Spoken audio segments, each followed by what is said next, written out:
The Prince's Breakfast.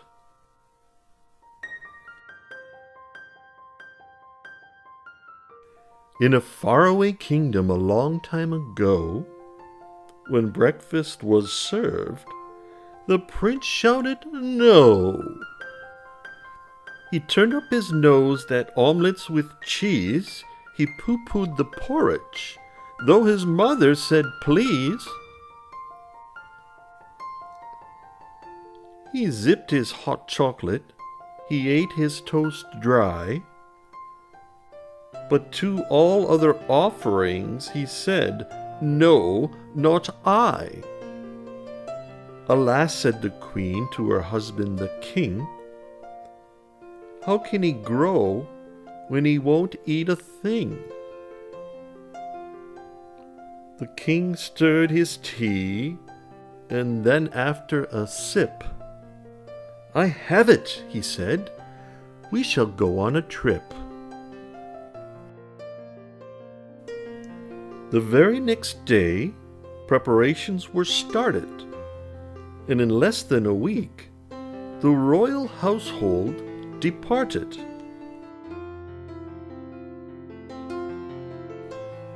They journeyed in style to the city of Agra. "Our idlis are moist," beamed the grand Maharaja. His chef steamed the rice cakes with chutney on top. The king started eating and just couldn't stop. "So good," he declared. "Have a taste, boy, just try." But the prince shook his head and said, "No, not I."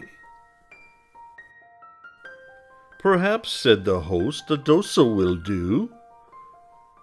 We can fill it with dal or potatoes for you." The queen took one forkful. The king sampled two. "Delicious," they said. "Just try a few." "The spices are perfect. Come, don't be shy." But the prince shook his head and said, "No, not I."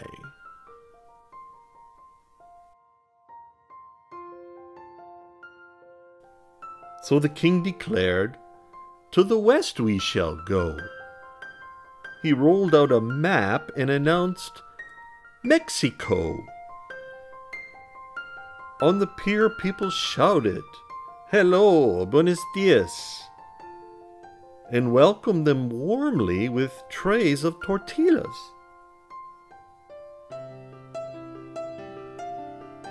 Fried eggs, avocados, salsa, and cheese. "Por favor," said the king. "I'll have more if you please." "Muy bien," said the queen. "Why don't you try?" But the prince shook his head and said, "No, not I." "What shall we do now?" the queen asked with a sigh. "My dear," said the king, "we shall go to Shanghai." They stayed at the home of a rich mandarin. "My chefs," he declared, "can indulge every whim. We've prepared a fine breakfast we hope you'll enjoy. There's something for everyone, even your boy."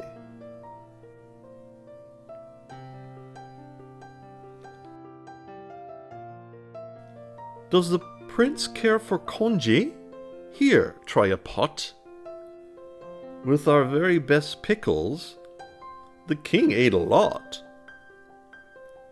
"This 1,000-year egg will make the prince strong. It will bring him good fortune and help him live long."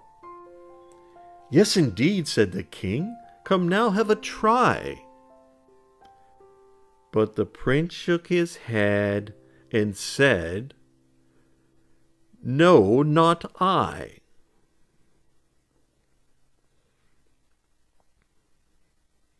That night in his room, the king sat up in bed. "We'll take him to Zambia, that's it," he said. "A safari will give him a huge appetite. Oh, fa la la la la la, I know I'm right." The prince loved adventures. He met his first giraffe. It licked the king's crown and made them all laugh. He woke up a lion that gave a great roar, then closed its eyes tight and continued to snore. He met herds of zebra and wild wildebeest. "And now," said the king, "it's time for our feast." Their breakfast was served on beautiful leaves with freshly fried plantain and fruit from the trees. At the sight of the fresh fruit, the prince sealed his lips tight. The king was dismayed. He said, "That's not right." "The plantain is perfect," the queen said. "Do try." But the prince shook his head and said, "No, not I."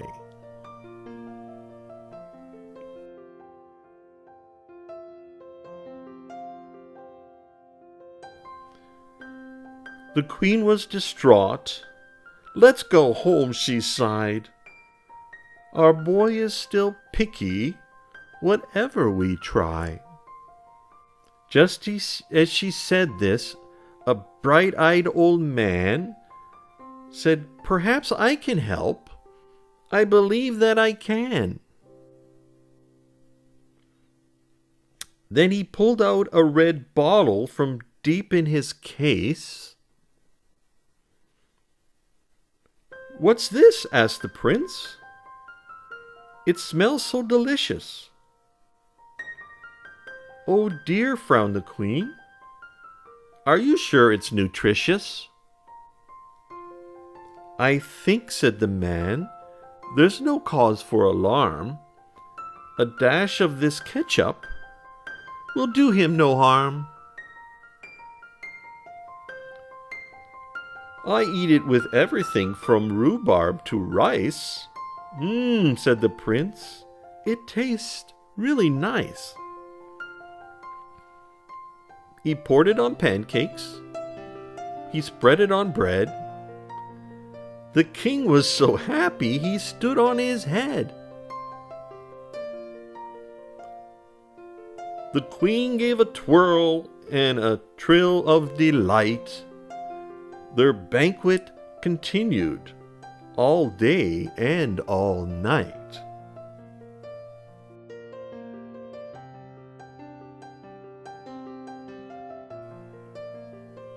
From that morning on, whatever he ate, the prince added ketchup and cleared up his plate.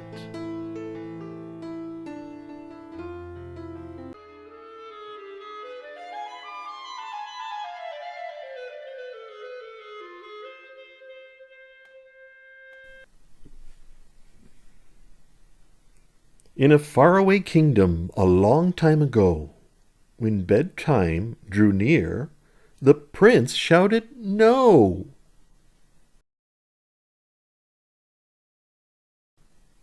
The queen tucked her son in a quilt made of silk. The cook brought him cookies. The maid brought him hot milk. Though everyone tried hard to make the prince sleep, the harder they tried, the more he would weep.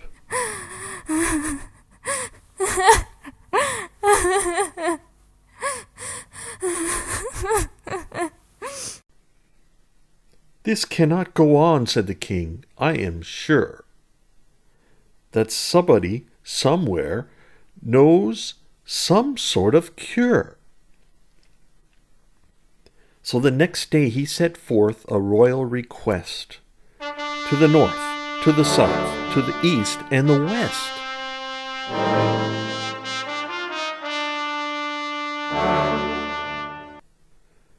To anyone knows how to make the prince rest, please come at once to the royal address.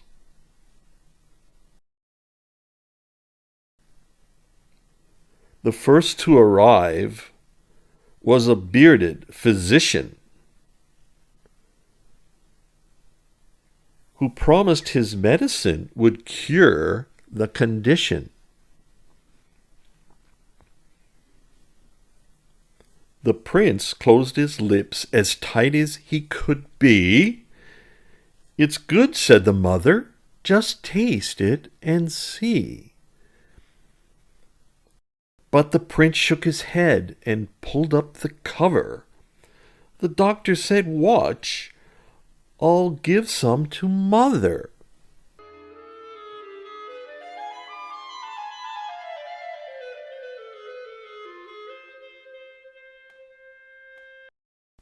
The queen took a spoonful. She said sweetly. "Delicious." She yawned and instantly sleepy.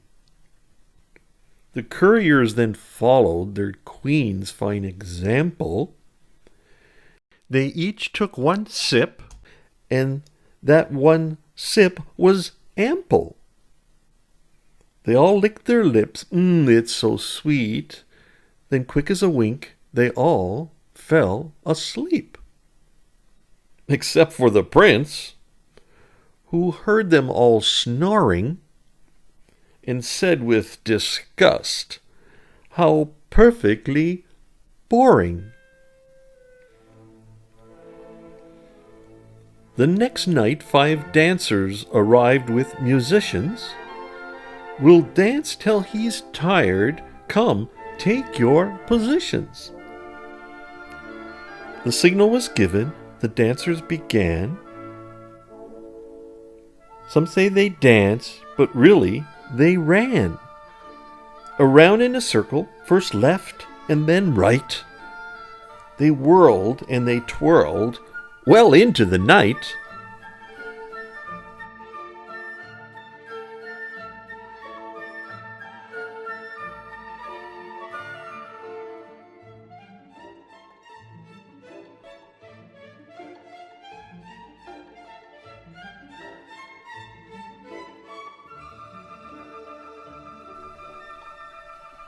They danced through the castle till 4:15, when the king cried, "Enough! My feet are too sore." Then all of them groaned and collapsed on the floor, except for the prince, who begged, "Let's dance some more."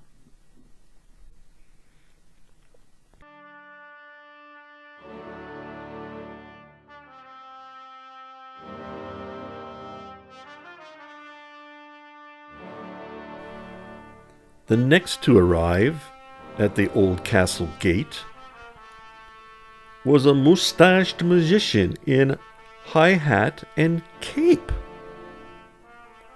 "Your Grace," he announced, "with your kind permission, my hypnotic spells can cure this condition."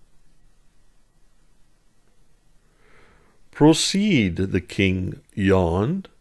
"Do what you can." "I'll start with some tricks," the magician began. With the wave of his hand and a whisper of words, he brought forth from nowhere a flurry of birds.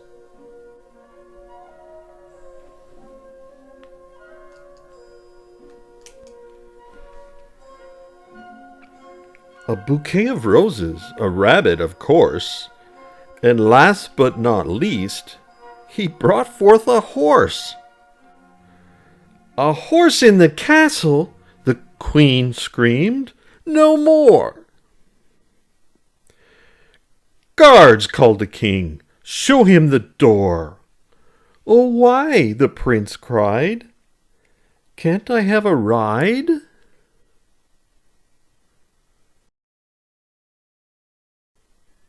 The next night at bedtime, the prince got a present. A feather-down quilt stuffed with feathers of pheasant. Sire, said the peasant who brought him the present, the prince cannot sleep in a bed that's unpleasant. Try this, little boy. It's soft as new snow. You'll drift off to dreamland. You'll love it, I know. The prince was so happy he jumped in head first. He jumped in so hard, the feather quilt burst. Achoo! Wheezed the king. Achoo! Sneezed the queen. It took them all morning to get the place clean.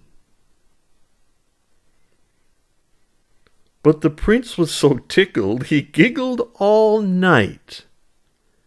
He laughed and he laughed at the ludicrous sight.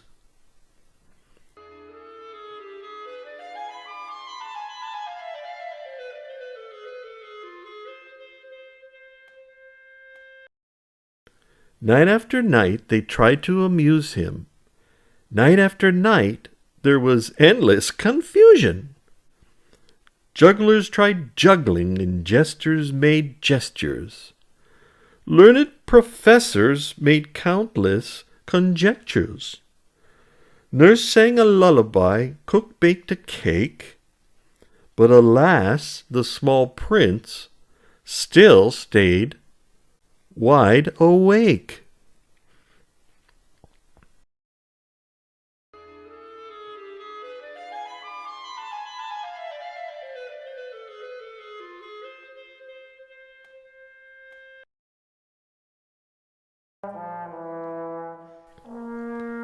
Then one windy night, it was long after 8, an old woman came to the great palace gate. Your Majesties, please, she curtsied quite low. I'll get him to sleep if you'll just stop this show. And what do you do? Do you dance? Can you sing? What's in your bag? What did you bring?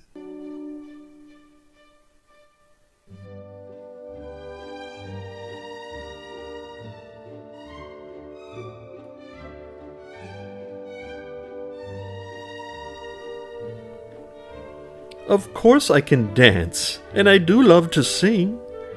But for bedtime, she said, I've the very best thing. Reaching into her basket, she pulled out a book and said to the prince, I'll read while you look.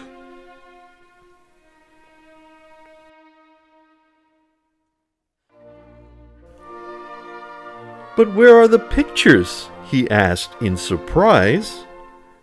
You'll see them, she said, if you just close your eyes. So that's what he did. He shut his eyes tight. And soon after that, fell asleep for the night.